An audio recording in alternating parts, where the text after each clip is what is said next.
Ingon ang pulong sa Ginoo in Corinthians, 1 Corinthians or 2 Corinthians 1 verse 20. For no matter how many promises God has made, they are yes in Christ. And so through Him, the Amen is spoken by us to the glory of God. Ang tanang mga saad sa Ginoo, yes ni tanan diha kang Kristo. Amen ba? Mao nang every time magampo ta nagitay in Jesus name. In Christ Jesus name. Ngano man tanang saad sa Ginoo, yes diha kang Kristo. Mao nang mayong ka amen. Nabay amen diha mga kaigsuonan.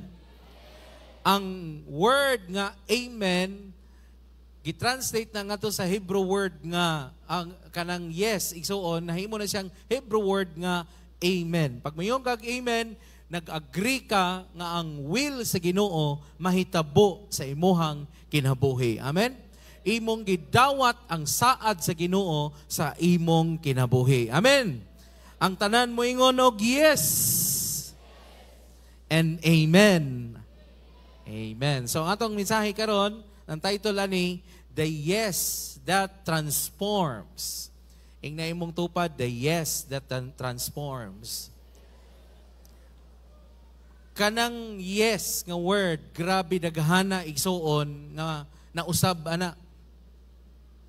Sa dihang nag-yes ka sa babay o sa laki nga nanguyab nimo, nausab ang imong kalibutan. Amen? Sa dihang nag-yes ka, igsuon sa altar, sa kaminyoon, pag yes na nimo dito, igsuon, yes, I do, mga kaigsuonan, na transform ang imong kinabuhi mo nang naanak kay pamilya. Ang word nga yes, dunay gahom. Ingna imong tupad, gamhanan ang yes. Ang word nga yes, makausab igsuon sa kinabuhi. Mao nang Bible nagaingon, ang tanang promises sa Ginoo, yes in Christ. Kining mayong kag yes, oo. Ni agree ka, igsuon. But daghang mga yes, mga kaigsuonan, nga nag-transform dili ngadto sa kaayuhan. Nag-transform sa imong kinabuhi ngadto sa bati nga direksyon. Karon nga kabuntagon, mubo lang ning mensahe nga akong i-share sa inyo ha. Kini nga yes, makapatransform ni sa imuhang kinabuhi. Aron ang tanang fulfillment sa kabubuton sa Ginoo alang nimo mahitabo gyud igsuon. So karon gusto na to i-embrace ang whole concept of God's will sa atong kinabuhi or God's call. Kada usa na to gitawag ta sa Dios. Kinsay mo tuo ana nga gitawag ta sa Ginoo? Ingna uyuga imong tupad ina siya tinawag ka sa Dios. Naay daghang gitawag pero nagpabungol-bungol. Naay daghang gitawag igsuon pero wala gyud naga-respond sa unsay tawag. Pero ang katawhan sa Ginoo nagtuota. Every time nga motubag ta sa tawag sa Ginoo, naga-transform, nag-usab na sa atong kinabuhi. Basahon din nato ang passage sa Bible, kinsa ning mga tawhana ang gipang transform ug unsay nahitabo sa ilaha sa dihang nag-yes sila sa Ginoo. In Luke chapter 5, rito sa Luke chapter 5, magsugod ta sa verse 1, tabangi ko ninyo basa igsoon, one day, as Jesus was standing by the lake of Gennesaret, the people were crowding around him and listening to the word of God. He saw at the water's edge 2 boats left there by the fishermen who were washing their nets. He got into one of the boats, the one belonging to Simon, and asked him to put out a little from shore. Then he sat down and taught the people from the boat. Verse 4, when he had finished speaking, he said to Simon, "Put out into deep water and let down the nets for a catch." Simon answered, "Master, we've worked hard all night and haven't caught anything. But because you say so, I will let down the nets." When they had done so, they caught such a large number of fish that their nets began to break. Verse 7 and 8. So they signaled their partners in the other boat to come and help them. And they came and filled both boats so full that they began to sink. When Simon Peter saw this, he fell at Jesus' knees and said, "Go away from me, Lord.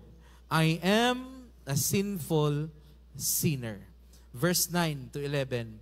For he and all his companions were astonished at the catch of fish they had taken.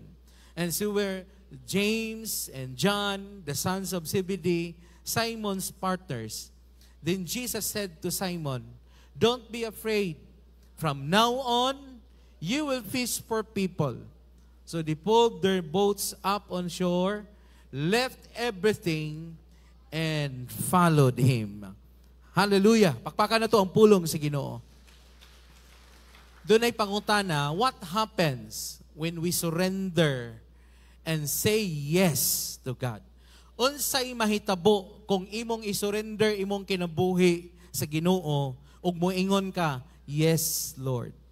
Mo-obey ko nimo, Lord. Kinsa diri nakasulay na og surrender ngadto sa Ginoo? Kinsa diri nakasulay na og yes ngadto sa Ginoo? Mga isuon, power kaayo pag muotando ka, moingon ka, "Yes, Lord. I surrender all to you, Lord." Dunay gahom ka na igsuon nga desisyon sa kinabuhi. Pag musulti o musurrender ka ngadto sa Ginoo. Doon ay tululang ka point nga akong i-share sa inyo ha. What happens when we surrender and say yes to God? Number 1, we experience the power and presence of God. Nasa verse 6 atong basahon, when they had done so, they caught such a large number of fish that their nets began to break. Igsuon, ang story sa ato ang gibasa karon, tinuod ni nga istorya, nga si Pedro o ang iyang mga kaubanan, mga kaigsunan nanagat, mga mananagat sila. Maayo ni sila nga mananagat, mga kaigsunan. Expert sila sa pagpanagat. Ang gigamit nila, dili tong pasol, kundi katong kaning pukot gyud. So mayong kagpukot, yung mga kaigsunan, duha na ka klase na ay pangbuntag or pangadlawan na apoy panggabi. O tungod kay si Pedro, expert man nga mananagat, kabalog yun ang pukot nga iyang gigamit sa gabi, panggabi yun to. Pero bisan pa man og maayo na kaayo si Pedro sa iyang pagpanagat, tibuok gabi siyang naghago. Ang sulti, ang report ni Pedro, wa gyud siya kuha. Mautong nang hugas na lang sila sa pukot nga tusdaplin. Pero maayo kaayo ang Ginoo. Ingna imong tupad, maayo kayong Ginoo. Kay samtang nang hugas sila sa pukot, si Jesus ni abot kay nagwali sa pulong sa Dios. Tungod sa kadaghang mga tao, ang gihimo ni Jesus, nang hulam siya sa baroto ni Pedro. Maayo gani kay si Pedro, dili man hakog sa iyahang butang. Iyang gipahulam sa Ginoo ang baroto. Kinsa man diri kung hulaman ka, makapahulam. No? Ang uban mingon nga, kinsa man kang manghulam man kanako. So magduda pa ka, basig di mauli ba? No? Ditso di ay kanang, ditso na dito kawat. Pero igsuon si Pedro manggihatagon o kabalog yun siya nga need kayo yung baroto. So iyang gipahulam sa Ginoo kay magwali manggid si Jesus adto siya sa baybayon.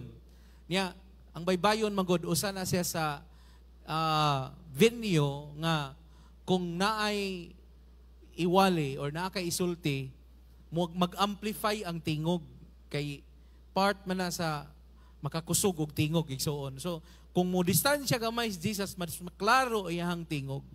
So gamit gid kayong baroto ni Pedro. Wa magdahom si Pedro nga si Jesus nakahibaw sa iyahang kahimtang nga tibuok gabi wa siya kuha. After si Jesus nagwali, giduol niya si Pedro og niingon, "Kumusta man ka diha, Pedro? Ipalawom sa nang imuhang baruto, unya itaktak ang pukot."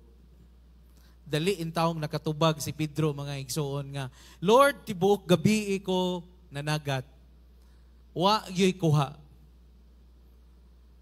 Pero ang sumpay na inindot dito, ingon siya, "Apan kay nisulti man ka, because you say so, I will let down the nets."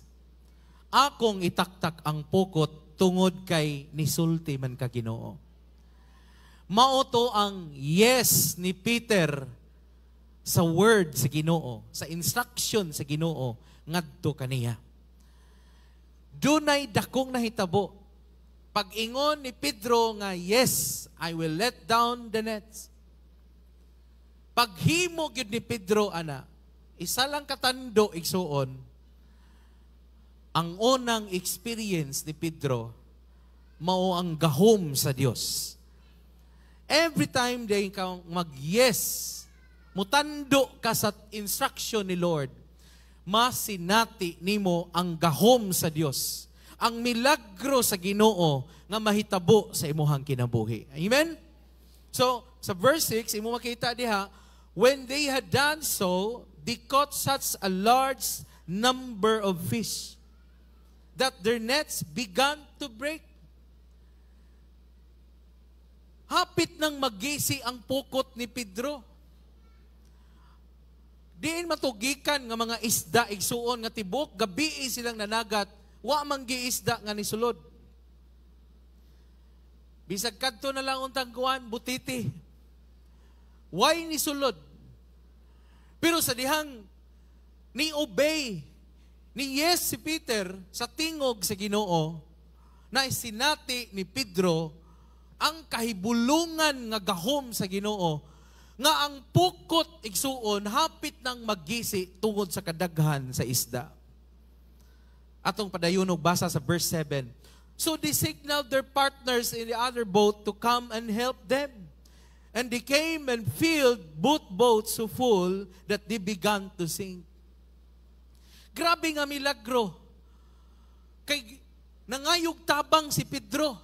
Kinsa man diri nakasuway igsuon nga nangayo kag tabang igsuon sa imong kinabuhi, nagpatabang ka unsaon pag-manage sa panalangin nga niabot sa imong kinabuhi. Kinsa may nakasuway ana? Murag wa gyud nakasuway na to andiri. Ha? Kanang moingon ka ba nga, "Bro, pwede ba ka makatabang og ihap sa akong kwarta diri lisod na kog ihap. Maglibog ko." Nakasuway mo ana? Dili nakakaato sa blessing. I decree and declare nga ang mga tao diri nga naminaw sa pulong sa Ginoo, pag mag-yes lang ka sa Ginoo, moabot ang time nga ikaw mangayog tabang sa uban. Pagkonsumo sa panalangin nga niabot sa imong kinabuhi. Grabe ni nga blessing. Kung mag-order ka, di ka kahurot. Nga naman, gadako imong unahuna nga mahurot nimo pero di nimo kayang hutdon. Mo nang moingon ka nga, "Bro, ikaw na tiwas diri." Hello? Isa lang ka yes ang gahom sa Ginoo na hitabo ngadto ni Pedro. Og tungod kay nakayom siya tabang, kay kung dili siya mangayog tabang, malunod man maggisi ang pukot, malunod ang iyahang sakayan, nangayo siya tabang ngadto sa iyang kauban. Agwig suon, pagpangayog tabang, hasta man ang baruto sa iyahang mga kauban, hapit naman sa malunod. Grabe no, kanang imong tupad ba na ngayon kag tabang niya nga, tabang kog ihap na rin akong kwarta be. Kay napuno na akong kwarto, ni awas na sa sala. Unya, ang imong kauban igsuon, ya kayo mo ihap. Kinahanglan mag-unag yun ang tao. Amen. Ang silingan na panalanginan og apil sa yes ni Pedro para sa Ginoo. Ayaw kumpiyansa. Kung ikaw ang tatay, nga muingon, yes Lord, maapil tibuok pamilya o ka-bless tungod sa imong yes sa Ginoo. Kung ikaw lang, igsuon, ang nagsugod sa pag-obey sa pulong sa Ginoo, moabot ang time, ang ubang mga tao, mapanalanginan tungod kay nag-yes ka sa Ginoo. Ang binimo ka ng imong yes, igsuon, yes, yes, o amen, amen. Wala ray impact, naanay impact sa atong kinabuhi. Pag ang Ginoo nay isulti sa tua, tumana lang, bisag tanaw nimo murag di man imposible man ni mahitabo. I-obey lang ang tingog sa Ginoo kay dunay milagrong mahitabo sa imong kinabuhi. Amen. Pag ang Ginoo klaro kayo, specific kayo moingon nimo, magnegosyo ka. Unya na kay confirmation sa word of God. Nagpa-counsel ka sa imong leader, confirm na ibuhaton ng Ginoo. I pray igsuon nga di ka mahadlok nga mo-obey ana kay i-bless ka sa Ginoo. Amen. Hallelujah. So every time mag-yes ka ni Lord, naagi milagro. But sa verse 8, tanawa sa ang verse 8. Basa daw tanami verse 8. When Simon Peter saw this, he fell at Jesus' knees and said, "Go away from me, Lord.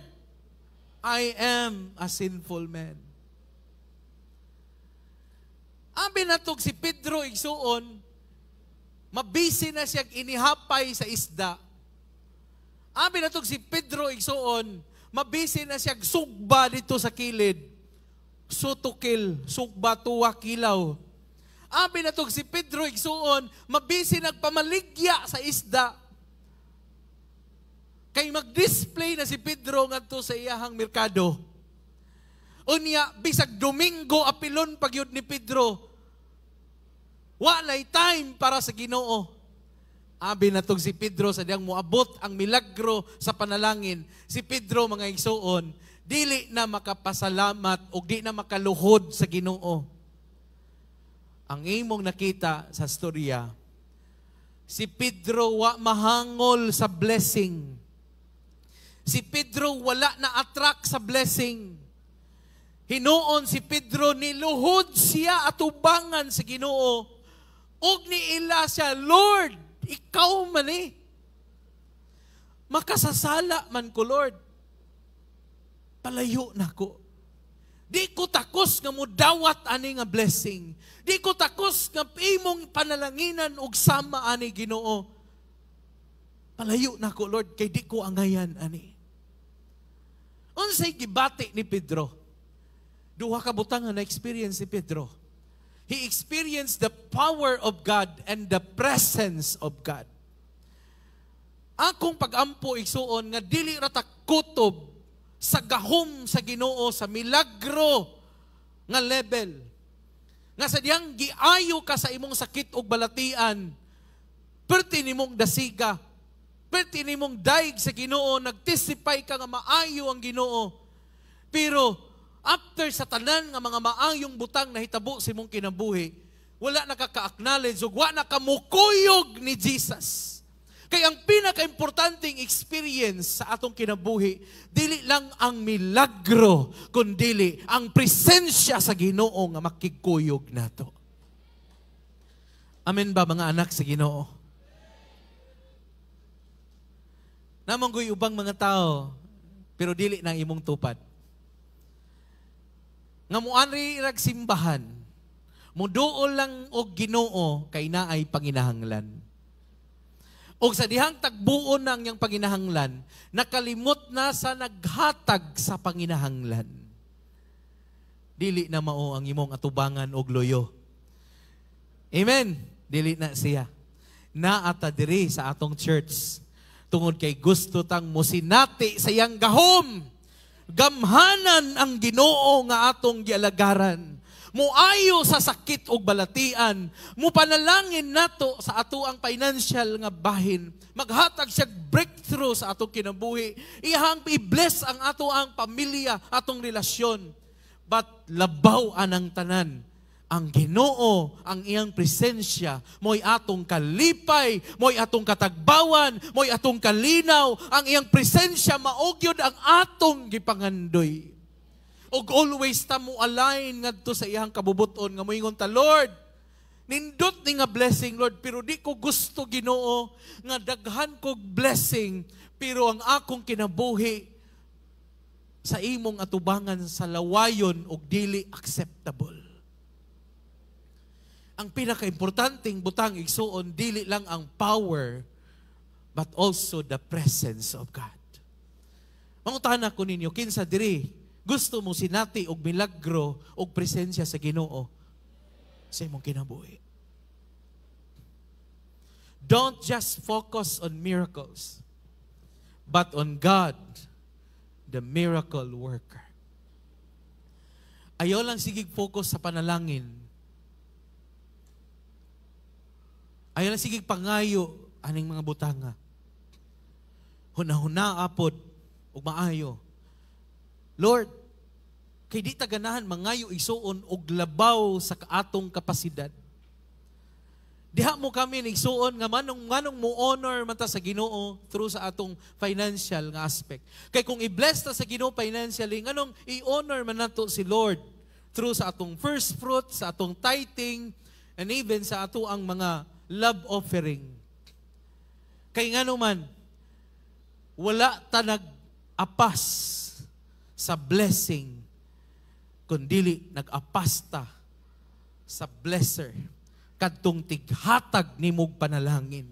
Ang Ginoo nga milagroso, nga kaya niyang i-turn ang imong kinabuhi igsuon, gikan sa miserable kinabuhi, ngadto igsuon sa meaningful nga kinabuhi. Pagpaki si Lord, anak, kay mao nay buhaton ni Lord. So, duha ka butang, to surrender and say yes to God, allow us to experience, first, God's mighty power at work within us, and God's manifest presence that will go with us. Ang iyahang gahom nga naglihok sa sulod nato, nga di ta mahadlok, di ta mabalaka, na ay gahom sa atong kinabuhi, tinaagi sa gahom sa balang espiritu. But gusto pod nato nga aware ta kanunay, nga kuyog kanako, Lord, ug di ko gusto, Ginoo, nga mahimo kong sa lawayon sa imong atubangan.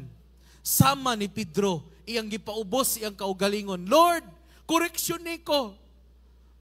Lord, bag-uha ko. Kanang kahibaw ka mo akseptar nga ikaw sayop, nga ikaw dili na maayog dagan sa imuhang kinabuhi. Mga kaigsunan, i-challenge na ko ang tanan diri. Mao ni dapat ang atong yes.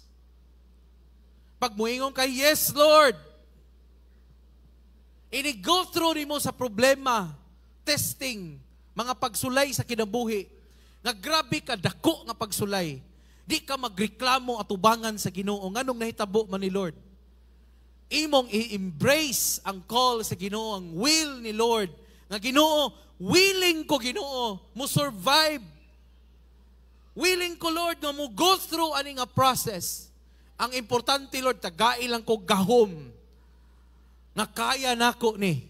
Og labaw sa tanan, Lord, ayaw kog biyae sa akong kinabuhi. Amen ba mga anak sa Ginoo? Kinsa man diri nakasinati og testing mga pagsulay sa kinabuhi be. Pero kinsa diri mo ingon nga grabe si Lord, wa gyud ko niya pasagdi sa mga pagsulay og problema sa akong kinabuhi. Kana nga experience. Kana nga kasinatian. Dapat dili na nimo ibaylo igsuon. Sa bisan unsa kanindot nga mga panalangin aning kinabuhia. Lingiago ng imong tupad, tanaawa siya. Padatuon na sa Ginoo labaw sa imong nakita karon. Tanawag balik. Ug ingna siya.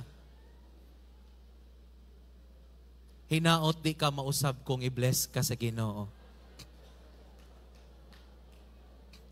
Basig daghan na kag kwarta, makalimot inoon ka sa Ginoo. Amen! Coming ang atong church anniversary karong January. Tanang Ilarsinians mag-celebrate sa goodness sa Ginoo. Tanan mangandam. Amen? Kung kinahanglan kang magbuhig baboy, pagbuhig baboy, mag-celebrate ta. Ang atong anniversary, ato na ito pagkahimuon sa Cordoba Sports Complex. Kay di masuod dire. Dito ta mag-anniversary. Gusto na ko himuon na to na siyang experience sa milagro o sa presensya sa Ginoo. Tanang ginikanan, tanang mga anak, tanan tibuok pamilya na to atong dadon sa atong anniversary. O gusto na ko ipahibaw sa inyo ha, ang reason nganong mag-celebrate ta sa goodness sa Ginoo tungod kay gamhanan ng Ginoo nga nag-uban na to ug wa ta niya biyae ang iyang presensya sigurado kanunay sa atong kinabuhi. Mo na akong prayer. Unta kung gibless ta sa Ginoo, kung gimilagruhan ta sa Ginoo, di kita makalimot sa pagpasidungog sa iyahang presensya. Musyagit gihapon ka, ikaw gihapon Jesus ang higugmaon. Labaw aning tanan, Ginoo. Labaw aning tanan nga blessing, labaw aning nga success sa kinabuhi. Ikaw gihapon ang akong simbahon. Ikaw gihapon ang akong pasalamatan. Pakpaki si Lord, ana? Amen? Excited ba ang tanan milagruhan sa Ginoo? Amen. Kanang milagro nga kuyog si Jesus sa atong kinabuhi. Grabe na, amazing tao na silang Pedro o silang kuyog niya. Wa gid sila kahibaw ingon adto di ay ang mahitabo adtong adlaw. Pero labaw sa tanan nga kasinatian sa ilaha. Ang pinakanindot nga experience nila maugyod ang presence ni Lord Jesus Christ. Number two, what happened when we say yes or surrender and say yes to God? Number two, we discover our purpose and potential. Basahon na to sa verse 10. Then Jesus said to Simon, "Don't be afraid, from now on, you will fish for people."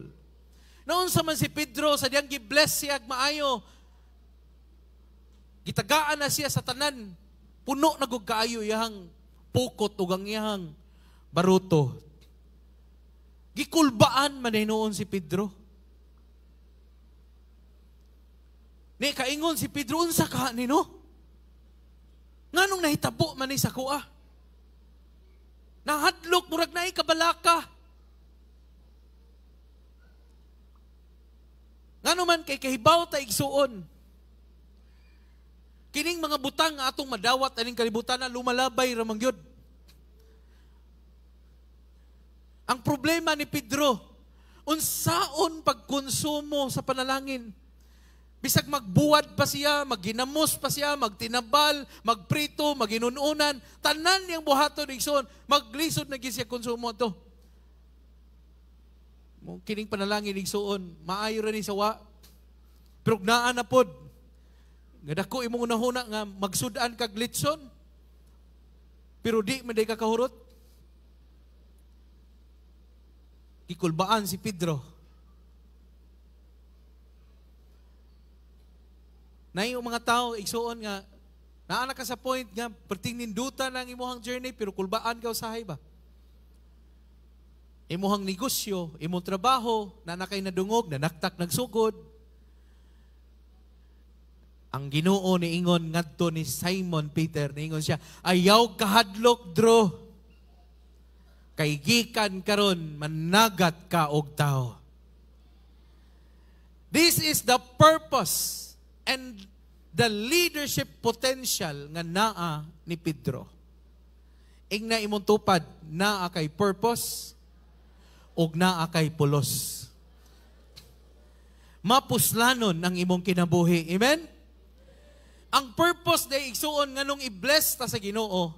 Ang purpose day nganong naka-encounter ta sa presensya sa Ginoo. Aron iya tang gamiton sa iyang buluhaton. So tutukig balik imong tupad, ina siya ang purpose diay nga i-bless ka sa Ginoo aron ikaw magpaggamit sa Ginoo. Hallelujah! Kinsa diri mutuo nga kung ikaw mahimong milyonaryo igsuon aron motabang ang imuhang abundance para sa paghimog mga tinun-an diha kang Kristo Jesus. Kanang imong tupad i-bless nagmaayo ni Lord. Ang uban ana makadawat na sila mga sakyanan. L300 pagyod. Dili na siya tagaag bisikleta lang nga sakyanan, L300. Kay ang tanan niyang disciple iyang pasakyon sa iyahang luyo. I-bless na siya sa Ginoo og more than enough. Nganuman kay kahibaw na siya unsay purpose sa blessing nga niabot sa iyang kinabuhi. Ang Ginoo nag-ingon sa Deuteronomy chapter 8 verse 18. Remember the Lord, for it is He who gives you the ability to produce wealth. Tagaan ka sa Ginoo abilidad aron ka makaproduce og wealth. Pero ang unang word nag-ingon, remember. Hinumdumi ang Ginoo nga siya mo'y naghatag sa imuha og abilidad aron ikaw mahimong successful. I pray and declare nga ang matag usa ka nato dili mausik ang mga resources, ang mga blessing nga naa nato. Kung ikaw nakalampo sa imong pag-eskwela, ayaw usiki ang imong edukasyon nga di ka magpagamit sa Ginoo. Kung ikaw nagipalambo na sa Ginoo sa imong negosyo, ayaw usiki ang imong negosyo igsuon nga dili mahimong kabahin sa buluhaton sa Ginoo. Kung ikaw igsuon naapay igong kusog, naapa kay nindot og daghang connection, ayaw sayanga ang divine connection sa imong kinabuhi. Ang imong talent, kanang imong tupad, wa ka kahibaw na mao nay pinakanindot mo sayaw sa LRC. Ha? Wa ka kahibaw kanang imong tupad mo nay pinakanindot igsuon muskanta diay. Labi nag mag-inusara. Hallelujah. Salamat sa Dios. Ang atong mga abilidad, ang atong mga talent, mga potential, siguro nakatago pa na, kay wa kakahibaw para asa na. Pero gusto na kong ipahibaw sa imuha nga pwede kang gamiton ni Lord. O kakahibaw ka ng imong tupad, igsuon mo na gamiton ni Lord. Pag-transform sa isa ka sitio, sa isa ka barangay, basig mo lansar ng imuhang tupad pagka maabot nga congressman, igsuon. Hallelujah. Walang ka maka-experience sa power and presence naka-discover usab si Pedro sa iyahang purpose o sa iyahang potential. Nganuman, diri nagsugod nga si Pedro na himong apostoles ni Kristo. Og siya ang na-consider nato nga isa sa pillar sa church, si Pedro isuon. Amen?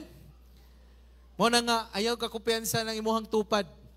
Siguro slim panag lawas karon, no? Di katuhag dagway para tanawon nimo. Pero sa umaabot nga panahon, himuo ng capable sa Ginoo, milyonaryo, himuo na si Ginoong leader, great leader. Amen? Mo na ngayon kumpiyansa na. Mo nang pikpika siya ina siya, ayaw gigo kalimti kung naa ka sa paraiso. Praise God. Salamat sa Dios. Diri ko mahuman, igsoon, number 3. What happened when we surrender and say yes to God? Number 3, we inherit our inheritance. Ano sa inheritance na to? The legacy of Jesus. Ang panulundon ni Kristo Jesus. Sa verse 11, so they pulled their boats up on shore, left everything, and followed Him. Diri na igsuon ang lisod kayong masabtan nimo sa nahitabo ni Pedro. Ug mao ni lahom kaayo nga understanding sa isa ka Kristohanon, usa ka disipulo ni Kristo. Nindot tong number 1, we experience the power and His presence. Nindot po tong number 2, we discover our purpose and our potential. Daghan nato diri gipatubo na sa Ginoo, gipag-grow na sa Ginoo. Daghan natag mga achievements, mga success sa kinabuhi. Pero ang ending igsuon sa istorya, gibira ni Pedro ang ilang baruto, gipadaplin ngadto sa baybayon. Naliso ang unahuna ni Pedro nga kung ikaw negosyante, ang buhaton unta nimo, uy, kan ni Lord, mo ni nindot Lord. Ako na saning itapok sa daplin sa baybayon din mo, balik na po ko sa baybayon, managat na po ko Lord. Kay ako na i-supply nga to sa puzzle.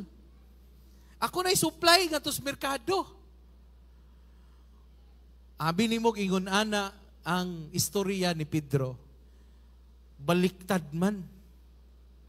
The more di kang maka-encounter sa presence o power ni Lord, o sadyang makahibaw di ka sa imong purpose o sa imong potential, ang tanan di ay sa imong kinabuhi, imong i-consider igsuon nga wala ra ni tanan kung dili ko mugukod ug mukuyog ni Jesus. Ug adtong adlaw, gibilin ni Pedro ang iyang baruto, ang iyang bugsay, ang iyang pukot. Na-appeal igsuon. Matod pa sa Bible, left everything, na-appeal ang mga isda. Gibihaan. Ang pinakanindot nga istorya ni Pedro, dili lang tong gahom, presensya, purpose, o potential. Kadtong niingon si Pedro, Lord, I will follow you. Biyaan ako ni tanan, Lord. Negosyo. Siguro, kung imo nang sang sabton literal, murag masakitan gyud ka ba? Kay ganina, kasi kita claim, kusog kita mo amen. Labi nagnaay mo declare nimo nga mahimo ng milyonaryo. Amen! Hallelujah. Pero ang ikatulo, ang ending, pabiyaan man di ay tanan. Wala ni siya value tanan kung di ka mukuyog ni Jesus. Amen. Munang kahibaw si Pedro, si Andro, kahibaw sila, unsa ka mahinungdanon ang ilang desisyon nga mosunod sila ni Jesus. The legacy of Jesus. Unsam day legacy ni Jesus? The legacy of Jesus is winning souls and making disciples. Ang gisunod ni Pedro og ubang disciple nga ilang gibiyaan tanan, mao ning Matthew 28 verse 19. Therefore go and make disciples of all nations, baptizing them in the name of the Father and of the Son and of the Holy Spirit. Gusto na kong ipahibaw sa inyo nga wala ning minsahia karong buntaga kung wala biyai ni Pedro ang iyang baruto, pukot o kuha. Gusto na kong i-inform sa tanan nga ang kinabuhi ni Pedro maoy rason nganong naata karong kabuntagon. Kay kung wala pa si Pedro o mga disciple ni biya sa tanan, kitang tanan karon dili ta mahimong bless, dili ta mapanalanginan, o dili ta makadawat og kaluwasan gikan sa Ginoo. The legacy of Jesus is winning souls and making disciples. Nagmahay ba si Pedro o mga disciple nga ni biya sa tanan? Wala gyud nagmahay. Karon, naa sila karon, nahimo silang cloud of witnesses. Sila karon ni Pedro, nag-encourage sa matag usa kanato, bro, paggamit sa Ginoo. Sister, paggamit sa Ginoo. Imong talent, imong resources ipaggamit sa Ginoo. Kay kanang tanan lumalabay ra na. Bro, tinuod gyud ang tinuod nga legasiya sa kinabuhi, ang tinuod nga inheritance. Way lain, bro, mga lagad gyud ta sa Ginoo. Amen. I hope and pray igsuon nga ang tanan natong gikabisihan dili lang ni para lang sa ato ang kaugalingon nga katagbawan, but ang atong tanan nga gipaningkamutan sa kinabuhi para gini sa pag-glorify sa ngalan sa Ginoo. Tanan natong pakigbisog. Kay ang ending sa tanan, way value ang everything sa atong kinabuhi kung si Jesus wala na sa imuha. Kay di pwede si Jesus magpabilin sa baybayon, mulakaw na siya. Amen. Kung kuyugan ni Pedro, unungan niya ang mga kitong o uban pang isda, madubok rato sa unahan. Unsay gihimo ni Pedro, ang pinaka-wise ka desisyon ni Pedro, di ko mo banat diri, oy, kuyugan na ninako. Kining makahimog milagro, kining tao nga akong na-encounter karon dili ni basta-basta kuyugan ako ni kay naa niya tanan. Amen. Si Apostle Paul ni confirm sa iyong pulong 1 Corinthians 11 verse 1. Ningon siya, follow my example. Kinsa si Apostle Paul? A doulos servant of God. Pag mayong kagdolo servant of God, nakalimot na kani si Pablo Minyo, kay nangalagad siya sa Ginoo. Iyang gihatag ang iyang kinabuhi para sa missionary nga work. O iyang giingnan ang taga-Corinthians, follow my example as I follow the example of Christ.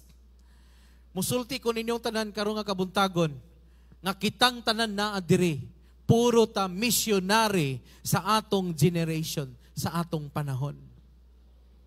Ingna imong tupad, you are a missionary. Naa kay misyon sa kalibutan. Wa ka kahibaw kanusa ang termino sa imuhang misyon. Ang pinakaimportante, buhata ang imong misyon, samtang buhi pa ka, samtang napay gininhawa, buhata ang imong misyon sa kalibutan. Igsoon.